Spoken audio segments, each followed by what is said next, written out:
Grand Rising. It's February 7th.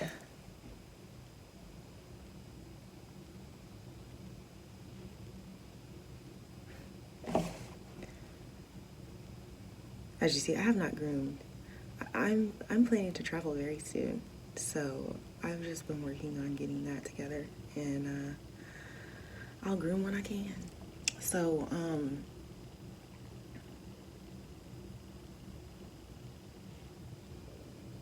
today is the day I speak about my life as a whore. And I'm going to start with a passage of the book. The most interesting thing about the books for me was that it spoke so closely to my life that I was terrified. The first time I read them, I was sick for months.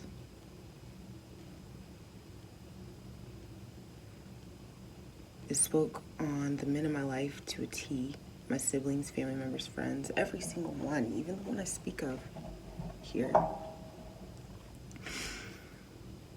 This is probably the worst part for a lot of women and men, what I'm about to speak on. Remember, nothing is gender specific.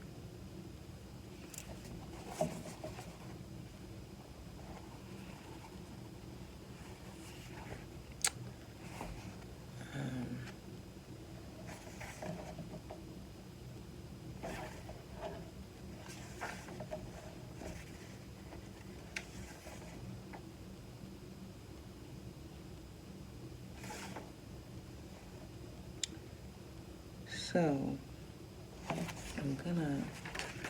there's actually two passages I'm gonna read. Here we go.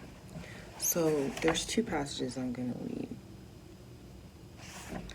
At 17, Marla had grown into a beautiful young woman and began attracting the attention of boys her own age. Her father, acting more like a jealous lover than a father, did not allow her to date.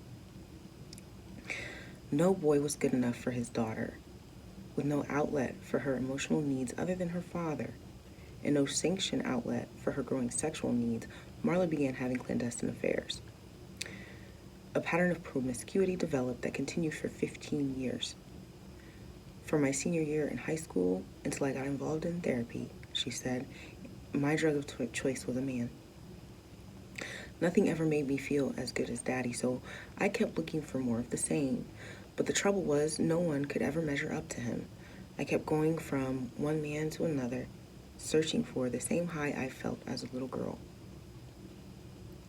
When my father seemed so powerful and so much larger than life, and not surprisingly, many of her alliances were with older men.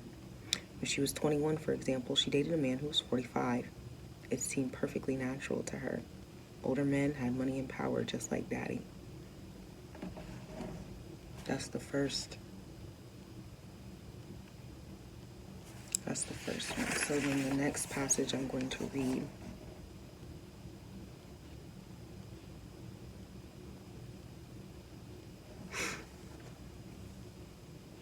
I've had sex with a lot of men, but I'm not highly sexed.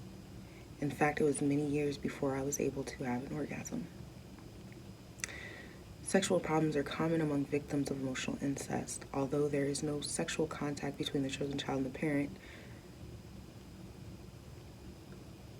not for all though, understand as this progresses, more and more incest is becoming an issue. There are states in America that are known for incest. This is how it. The two of them have ventured into a realm of intimate partners. Because they are sharing their innermost thoughts and feelings, it is natural for sexual feelings to arise. This sexual energy must go somewhere. Generally, it takes one of two paths, expression or repression. If the child expresses the sexuality, it may be in the form of excessive masturbation or in promiscuity. If teenage children are not allowed to have normal dating experiences, which is often the case with the chosen child, their sexual encounters are likely to be brief, clandestine affairs with relative strangers. And of course, many children take the opposite path and repress their sexuality. If this repression is reinforced by strict family values or more explicit injunctions, stop acting like a slut. The repression can lead to sexual restriction, a stiff toll to be exacted on later relationships. The man may be impotent or disinterested in sex, and the woman may be afraid of sex or have difficulty achieving orgasm.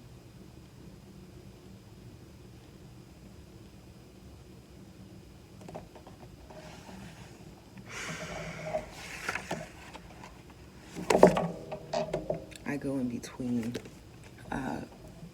Again, because of my relationship with both of my parents was different, but still both abusive, I tend to go between the extremes. But, we've already talked about being assaulted at the age of 14. Being assaulted in itself has a tendency to create promiscuity. And we've already identified that assault took place as a result of my enmeshment with my father, because I was with boys and being a tomboy. I spent more time with boys, so I wasn't in the right place, and I was vulnerable without knowledge. Then I was humiliated by school. I was getting harassed at an atomic level. I had a constant barrage of sexual harassment. For a period of time, because I did experience trauma, I was often in frozen state. I acquiesced to the advances in fear of harm. And finally, at 17, I did find someone to date me. He was new in school, so he didn't know my reputation. And the relationship was ruined by my parents' involvement and the involvement of my peers. Because, of course, they're going to, you're a hoe. She's a hoe. Bro, why are you fucking with her? She's a fucking hoe. Don't you know what the fuck she did? And then things got harder. What I'm about to read was written on May 1st, 2020.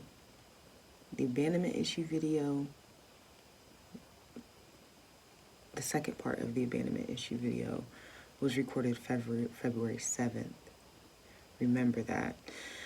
I was led to leave Facebook briefly on May 4th, and during this time, I listened to videos upon videos upon videos about narcissism, and I discovered the term covert emotional incest.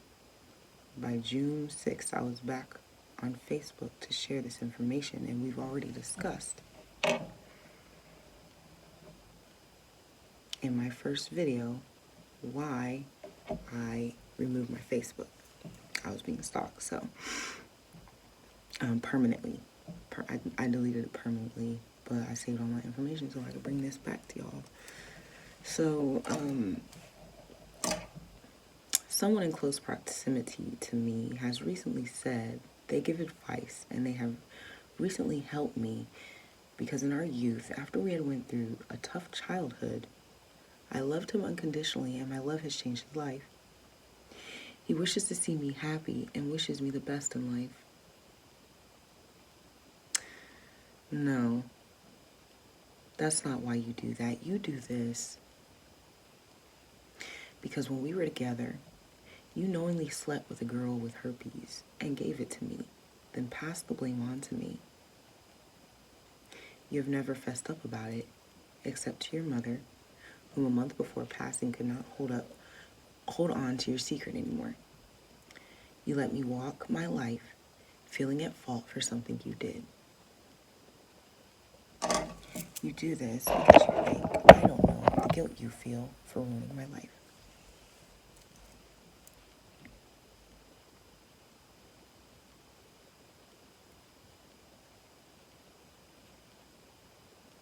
So here's where I take accountability. The reason he was able to get away with that lie is because I was lying about having sex with other people. I told him the truth first about who I had been dealing with. Because I told the truth, he was able to pass that off on me. But all things are brought to light.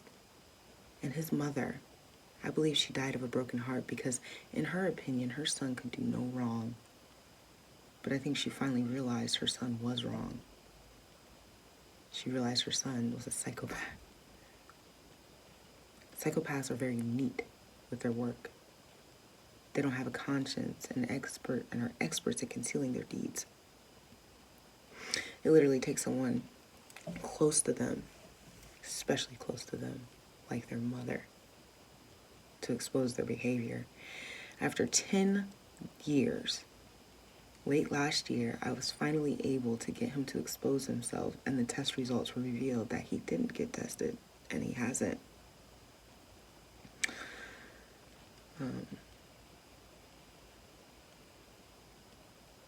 It brought me a lot of relief to know that. Like a lot.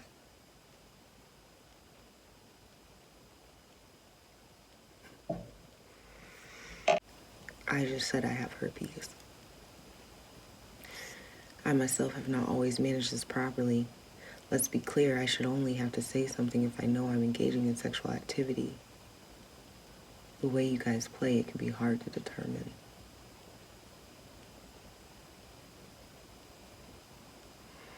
The first time I went on a first date, the guy had a cousin for a bartender. They overserved me without my knowledge. It's time to go.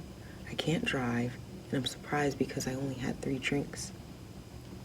He informs me as he hops in my driver's seat that I was drinking doubles. He takes me home. I wake up to him in between my legs. This is actually assault. I didn't know.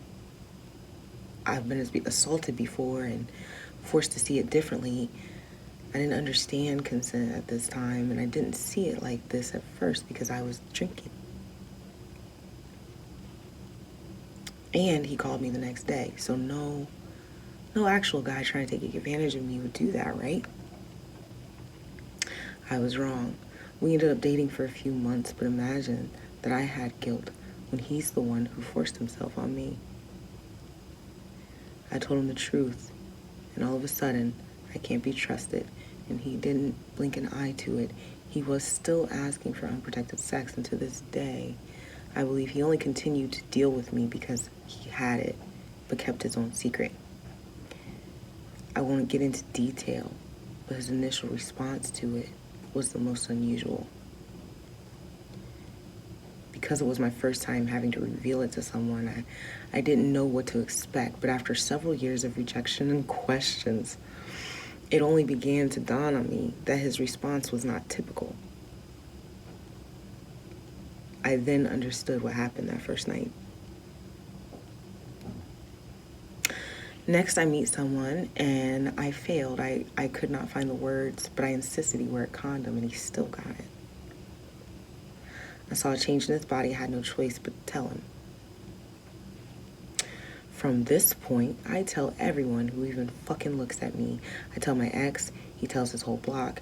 Rejection after rejection, that's like to be expected, but what is odd about the rejection is that they still want to fuck. They're just not going to make me an honest woman.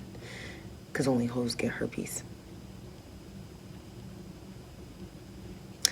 I tried dating on a website with people who have herpes. After a while, it's quite evident how some of these guys ended up this way. No respect. And some jaded far worse than I from their own experiences. Then, I start to settle for who will take me. I'm a Taurus. That didn't work out long because I'm about quality. And this resolve wasn't it. And in general, I'm just about quality. I don't think it has anything to do with my sign. I think a lot of people would prefer quality over quantity. I am constantly berated and told to be grateful. Then I go through a period where I don't say anything. I let people run through me at their own risk. Because that's what y'all out here acting like I'm for. Ashe then. I'm going about this method when I meet a man and he is introduced to me by someone who knew. In fact, this man the common denominator between us, he was someone who was just fixing my fucking sink. You understand? I did not understand.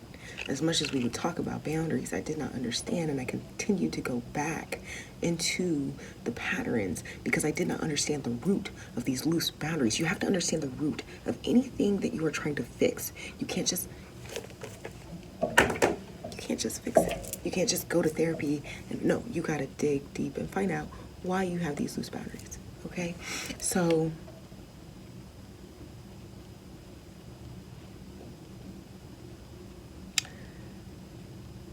I'm going for the whole method that I had now adopted.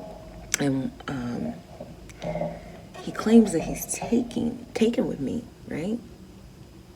I cannot start a relationship on a lie. So I tell him, and he says it's all good and I'm worth it. I had never been done dirtier. The current state, and I mean like I'm in a different state than where I was born, right? I've been stuck here in this state for a year. And I'm about to go home. I'm about to go back. Because now I have the answer. My eyes are open and I can go back home. But I was actually stuck here under court order as a result of this man. I mean, never done dirtier. Never. I go back to my best resolve, which is being honest. There are plenty of people that know. In my case, too many. I have a lot of platonic male friends who hover around me, wish that this only thing about me didn't exist because I'm the perfect woman. Not perfect enough to take a risk, though. They can't let me go, but they can't find another like me. I'm not single because I'm bitter. I'm not attracting bad because I am not healed. I'm not single because I don't love myself, but I did love myself too late. And I have to love myself through this flaw. Well, I recently made a mistake with someone, one not intended at all. I admittedly enticed him with sexual advances and he didn't bite. That caused me relief. I felt safe. I felt like I could be myself. I could get to know him and he me before he judges my situation. We didn't even make it a couple weeks and everything was so passionate that I could not bring myself to say anything. It's been nearly a decade since I've been properly touched. My behavior was selfish as fuck. I was wrong. And to that man, I apologize. Had I knew we would have ended up where we did, I would have told you immediately.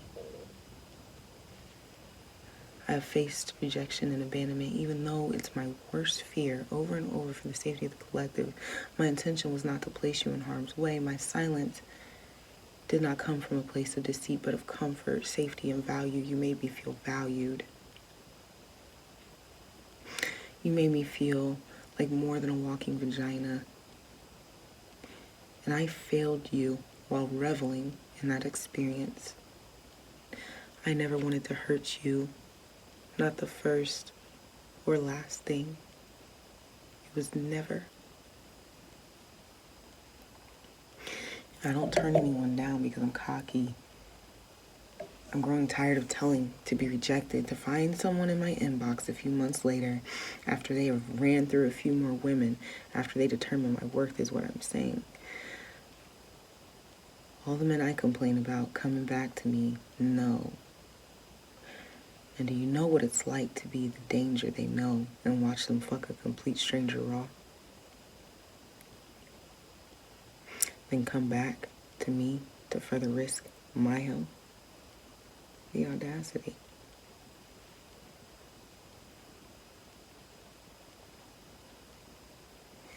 You have no respect for yourselves, men. I know for a fact that I'm exhausted of the constant pity parties you throw yourselves, the constant blame shifted to my gender.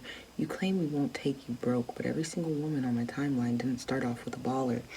I have dated homeless, broke, living in their mom's house type of men myself.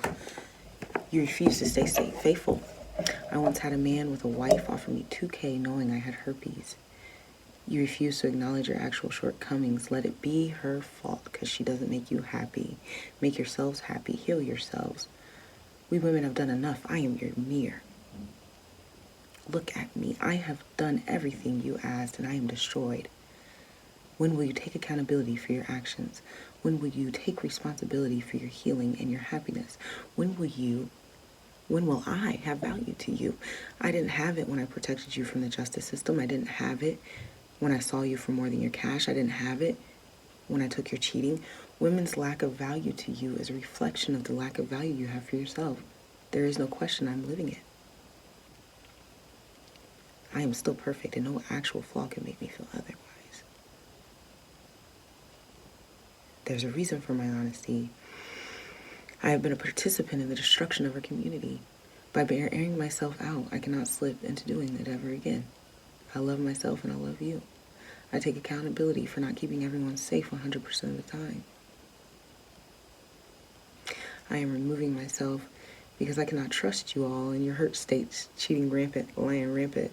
I don't want anyone else to get hurt on account of my desire to love and be loved. It's not as essential. So again, this was written May 1st, 2020.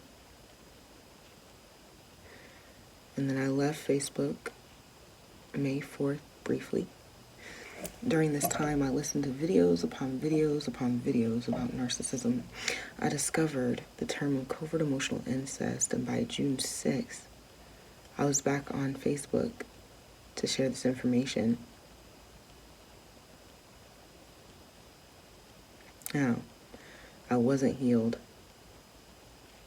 I knew that I had abandonment issues. But I thought I was far more healed than I was. This situation between me and this man opened up so many wounds I didn't know I had. You know, we've talked about, I've worked in therapy, nothing worked.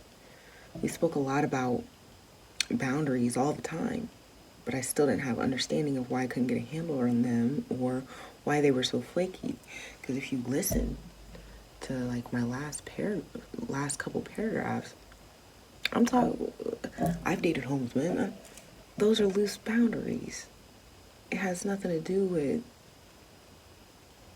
being gracious.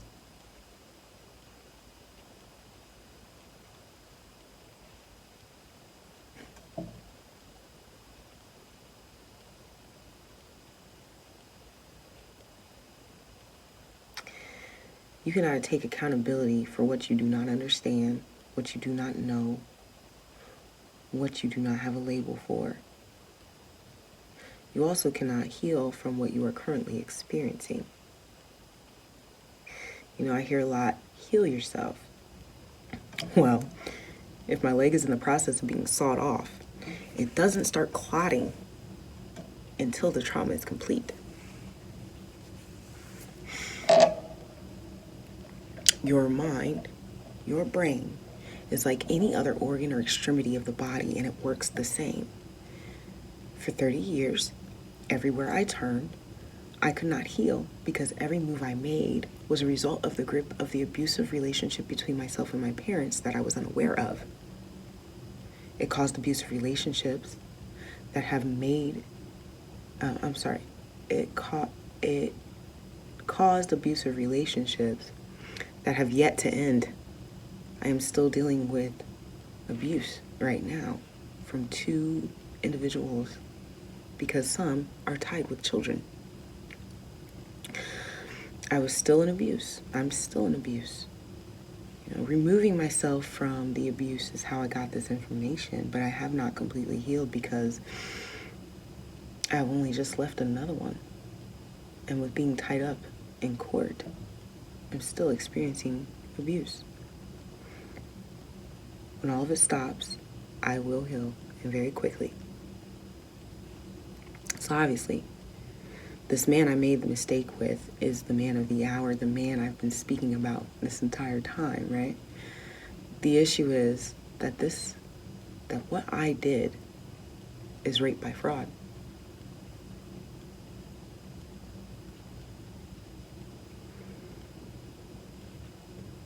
And his response to it was emotional rape. We emotionally fucked the shit out of each other. It was not intentional. I know he didn't intend it.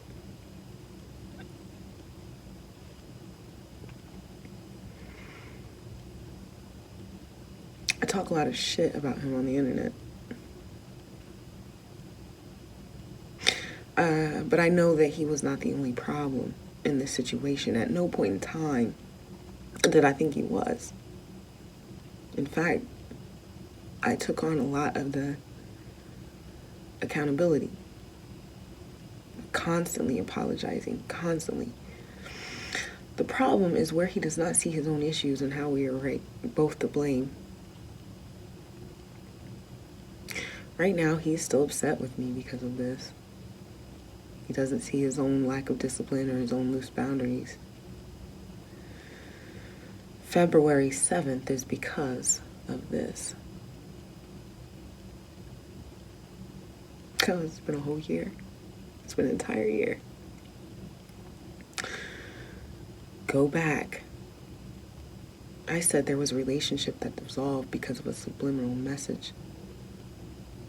Somehow he found out this information and he wasn't direct with me. I would have gave him the clarity that he needed. I would have detached healthily. He was testing me and I was testing him.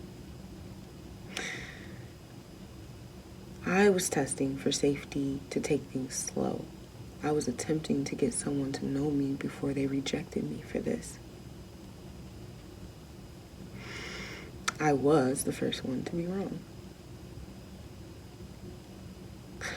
I did not have issue with accepting rejection. I just simply tried something different.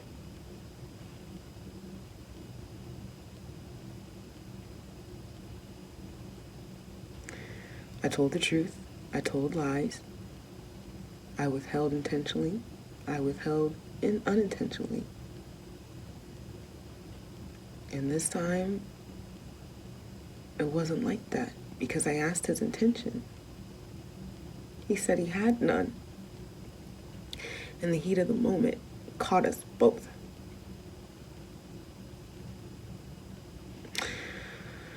Like I said, I don't know how he got this information about me. It could have been from his friends, or an ex of his, or mine. One of his lovers could have gotten it too. It could have been from myself because I once had a conversation that I have heard him mimic. However, what he saw was an act done in my loose boundaries with someone close to me. I won't reveal the nature of relationship. I don't think she did it out of ill intention for me, but rather to protect me. It was a fuck him mantra she spewed. And it was essentially my fault because I went to her about the whole ex thing and she wasn't impressed. She was certain that he was taking advantage of me. I thought that things were getting serious with this man and I began to feel guilty about not speaking up. It had probably been 2 months into it, far more than enough time to speak up, but I didn't. I was fearful that he would think it was intentional because I did entice him. I was afraid of rejection from the moment that I met him. But he said that he was not interested. And when the timing is right, we would. So why would I think that anything would happen? I made the first move. Okay, I had really loose-ass boundaries. He gave me a hug. And I know that sounds silly to drop your pants for, but I really don't get hugs. I don't get kissed. It's so rare, and this rarity had a level of passion that I did not understand, nor did I want to let go of. The abuse in childhood causes the thirst for this exact experience. It's what I have been looking for. All right, so now we read the next part of the book. Identifying the nature of your identity or your boundary problems.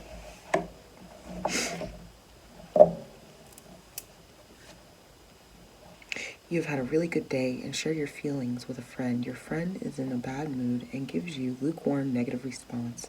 Poof. Your good mood goes out the window. And so these, we're gonna listen to these, and you can determine if you have loose, rigid, or a mixture of both in boundaries. You're having number 2, you're having a bad day and a longtime friend calls you on the phone. You keep the conversation impersonal and refrain from sharing your concerns. 3, you went to a movie with friends. You liked the movie, but they hated it. As you listen, your friends pan the movie. You begin to question your own judgment. 4, you go to a movie you really like. Your friends hated the movie, and you automatically turn off their criticisms. While they chatter on, you privately relish your own opinions. 5, a friend asks to borrow your car. You don't want to, but you say yes anyway. You end up resenting your friend for asking. 6, your friend rarely asks to borrow anything of yours. As a rule, you don't lend out your possessions. 7, you are dating someone and find out that this person is dating someone else. You are angry and hurt, but you continue to be involved. 8, if you are dating someone and that person is dating someone else, you'd rather not know about it. That's his or her business. You like a separation between your personal lives. 9, all a friend has to do is mention a problem and you try to solve it. You often feel that you know what's best for people or feel obligated to resolve their difficulties. 10, you rarely give or seek advice from friends. On the whole, you consider your affairs and their affairs private matters. 11, you have a hard time keeping a secret. If you know something that concerns one of your friends, you usually tell. It's just a matter of finding the right time and opportunity. And 12, you are quite good about keeping secrets. You may have information that directly concerns a friend, for example, but keep it to yourself. Some people claim it's hard to pry information loose from you. Look back over your responses. If you have loose boundaries, it is likely you identified with more of the odd number statements. If you have rigid boundaries, the even-numbered statements probably ring more true. If you check the same amount of odd and even, you may have rigid boundaries in some areas of your life and loose ones in others. And that is me. That is this man. We both were a mixture of these weird boundaries. And so, I think he got this idea from a conversation with a confidant, because the particular boundary, I had 2 particular boundaries that I wasn't working well with in this conversation. The first one was I had a hard time keeping a secret.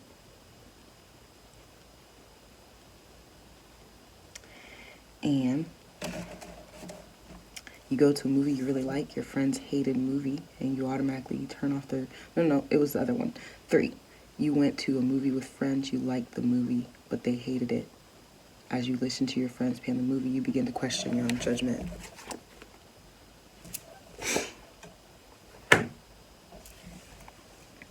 So, I said, I think he may have got he may have gotten the information from a conversation with my confidant.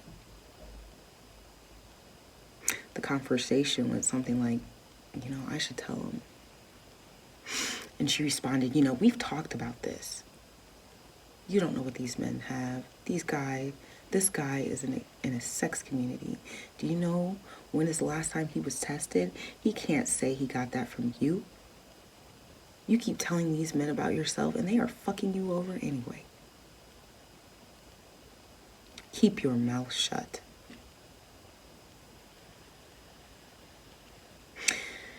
We went on to joke about me moving in with him, and I co-signed everything she said, but I did not feel the same, just more conflicted. I had an aversion to men that complimented me too much, but really longed to be told I was attractive. I had an aversion to men giving me gifts. So I really wasn't someone who was gonna live with someone. You know? Like, there's a video in which I speak on being faithful to this man and not choosing to live with a man, but honestly, I probably wouldn't have done it anyway. Because I had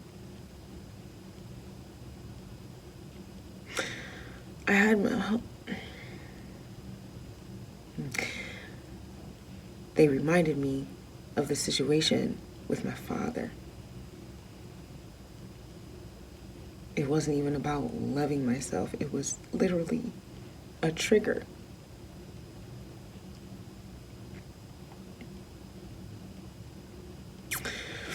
I did it one time. When I was 19 years old and pregnant, I lied to a man, told him the child was his to stay home. The feelings I saw him go through realizing I had lied.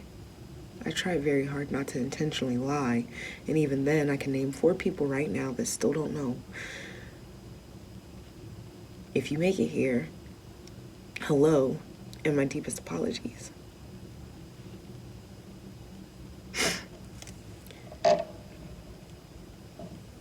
But from this point, when I decided that I was going to follow her advice, the intention is set to just make sure he stays in love with me so that he will forgive me. Because I really didn't mean to, and I loved him. If he could just see how amazing I was, he'd forgive me. And the intention changed and was no longer pure. Not only that, him having sex with me led me to believe that our relationship was more serious than it was because he made himself to seem that he had self-control. I expected him to stop me if he wasn't interested, and I did not realize at the time I had actually dominated him. He did not have the ability to say no to me. So to him, what happened was not divine timing, but by him accepting my advance in that moment is what changed my perception of the situation.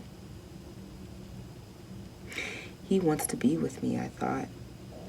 I now had an expectation that he would be, and I attached.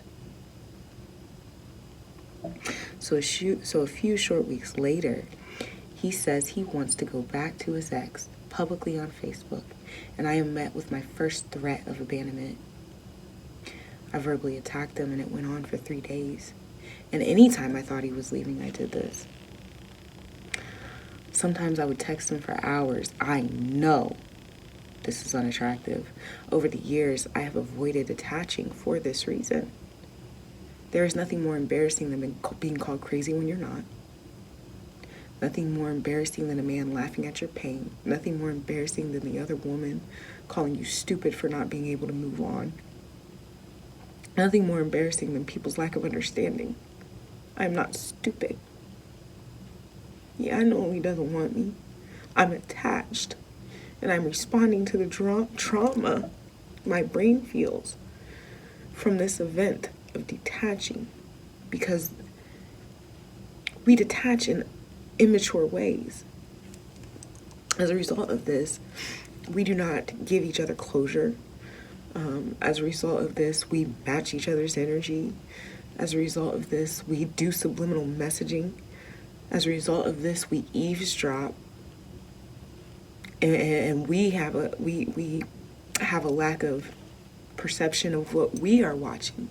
So I am one who keeps people at arm's length, and I'm also one who dives in head first. I have the capability to do both because my enmeshments are extreme with both parents. But I always found myself attaching to a facade or a misperception.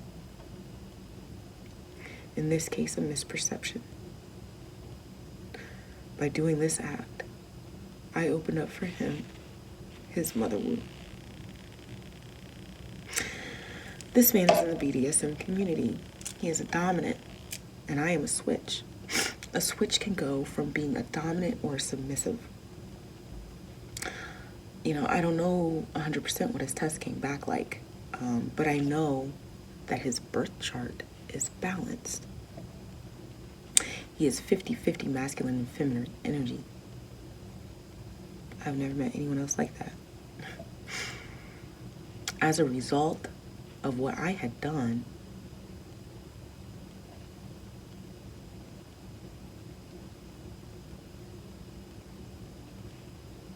he was switched into feminine energy.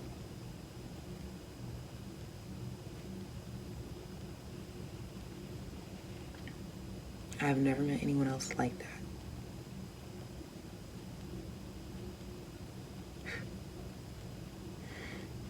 I just read that over again. Just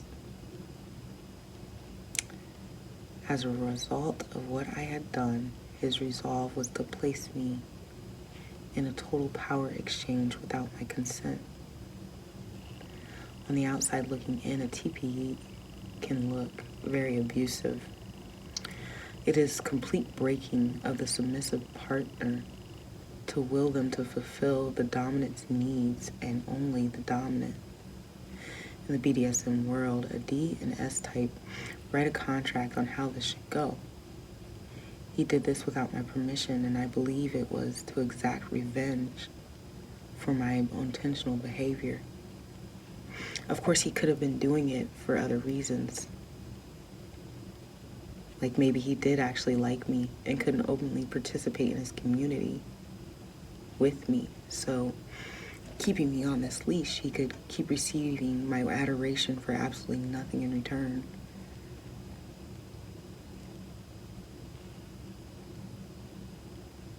These two statements are assumptions. I don't actually know if he did this as punishment. I don't know if he did it because he liked me. I don't know.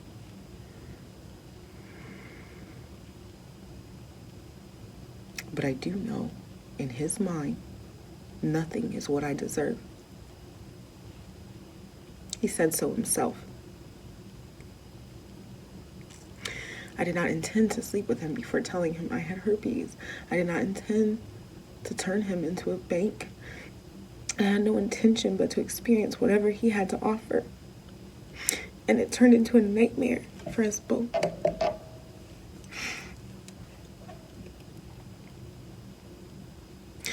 This particular act was damaging as fuck. Raging, crying, attempts to get clarity so I could get healthily detached were ignored.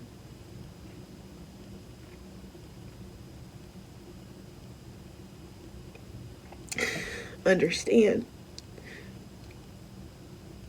my attacks were responses. I was not the aggressor.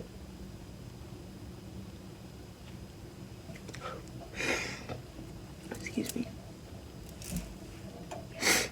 Abandonment issues are a brain injury, a rewiring of the brain. It's not something that you just positive yourself out of. You train yourself out of it. And over the long years of being abused, silenced, repressed, and detached, my responses to abuse of any kind have only become more rageful and aggressive. It's not an excuse. That's why I don't often attach. Because I know what it looks like.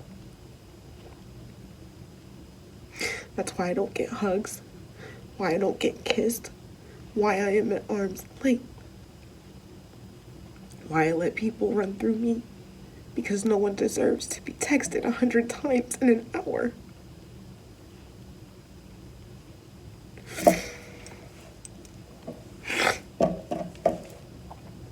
I would much rather just not attach.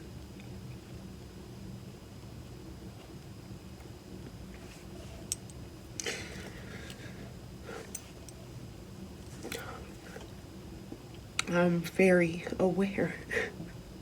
I'm very sorry. I found the root to it, though, and it was a very painful, triggering process that brought me to it. I can't even read this shit. I've tried to read this several times. I'm just gonna have to let it.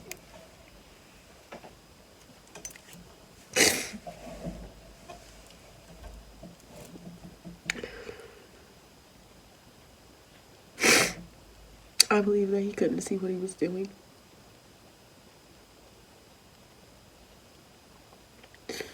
It really could have been handled with a mature conversation about the situation, but neither of us are mature.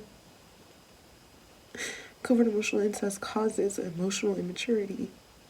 So, no matter how much I begged to have a conversation, I never got it.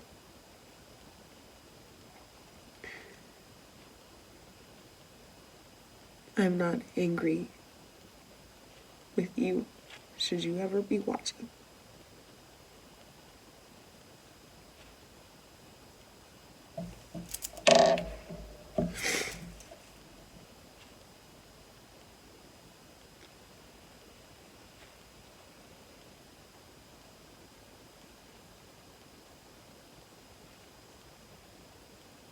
I don't know if I'm a narcissist. I don't think that I am. I've never been diagnosed as one. But I am still in the darker personality types, being a histrionic. I was diagnosed with borderline personality disorder. So they say that the soul of a narcissist and darker personality types is an abyss. That they can't find the exact root cause to this. And everyone is making and watching videos to help to find out how to stay away from them, to push them further back into isolation. Narcissism is the Jezebel spirit. It is erected in covert emotional incest, literally.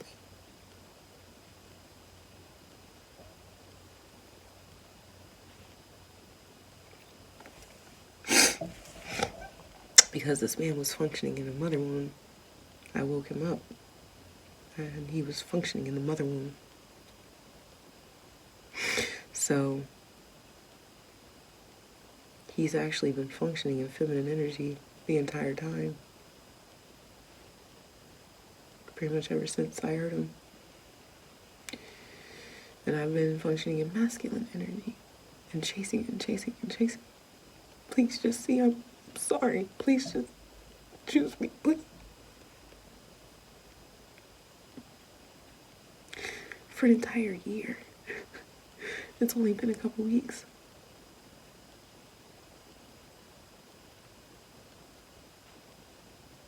Since I stopped trying. And so I hope that you end up happy. But this is where all of this shit comes from. It comes from this shit right here.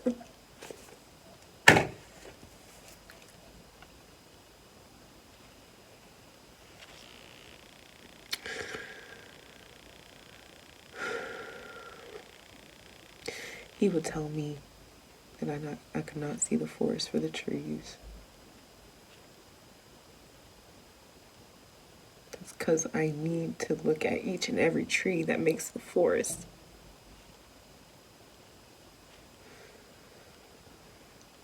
Is this forest primarily oak or ash? Is the spruce over there or walnut? I need to know. I had to identify every tree. So while everybody is trying to figure out how to avoid narcissists, I'm out here trying to figure out how to heal them.